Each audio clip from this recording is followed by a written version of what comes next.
In those challenging moments, what actually decides how you respond? It doesn't feel like a choice. Your inner child is still running the show, even in your adult body. That moment that felt too big wasn't really about what just happened. It just looked like it. Someone says something small, and your chest tightens. Plans change, and it lingers longer than it should. You feel ignored, dismissed, misunderstood, and your reaction surprises even you. Most of that doesn't start there. It traces back to a version of you that felt unsafe or alone in something that mattered. So you try to manage it. You tell yourself to calm down. You push it aside. You move on quickly. But that reaction isn't something broken. The child in you isn't something to fix. It's something that never got responded to properly. It needs validation. Those reactions aren't random. Your triggers are clues. They point somewhere specific, to needs that didn't get met, to moments where something mattered and no one showed up in the way you needed. So the question shifts from what's wrong with me to what did I need there that I didn't get? That changes how you relate to it. You're not just reacting anymore. You're starting to listen, not to what you were told back then, but to what was missing. That's where the real change starts, not by controlling the reaction, by responding to it differently.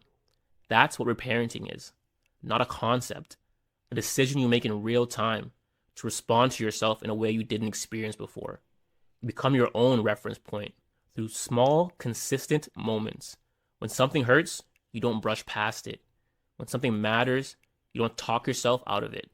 When something feels off, you don't silence it just to stay comfortable. You respond, not perfectly, but in a way that actually includes you. Before that becomes natural, there's a moment you start noticing, right before the reaction takes over. It's quick, easy to miss, but that's where things begin to change. You feel it, and instead of shutting it down immediately, you stay with it a second longer, even if it's uncomfortable, because your voice matters, even when it shakes. And when you do speak, it doesn't have to be polished. This bothered me.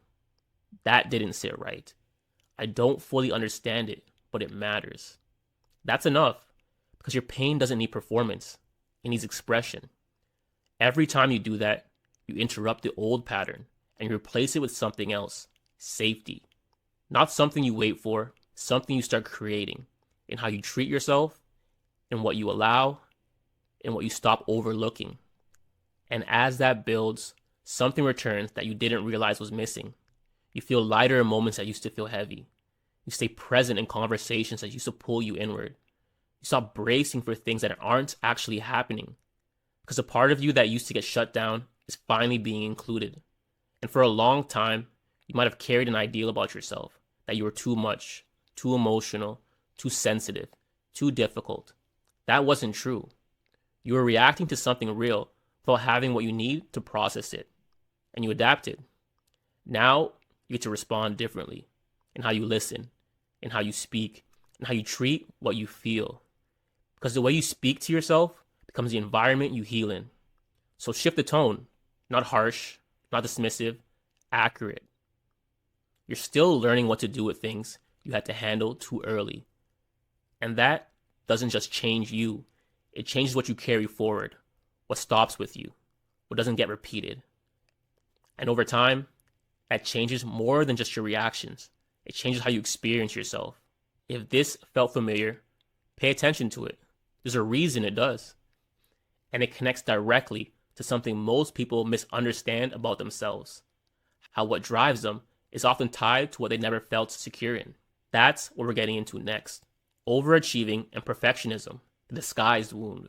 Because sometimes what's pushing you forward is the same thing that never lets you feel like you've done enough.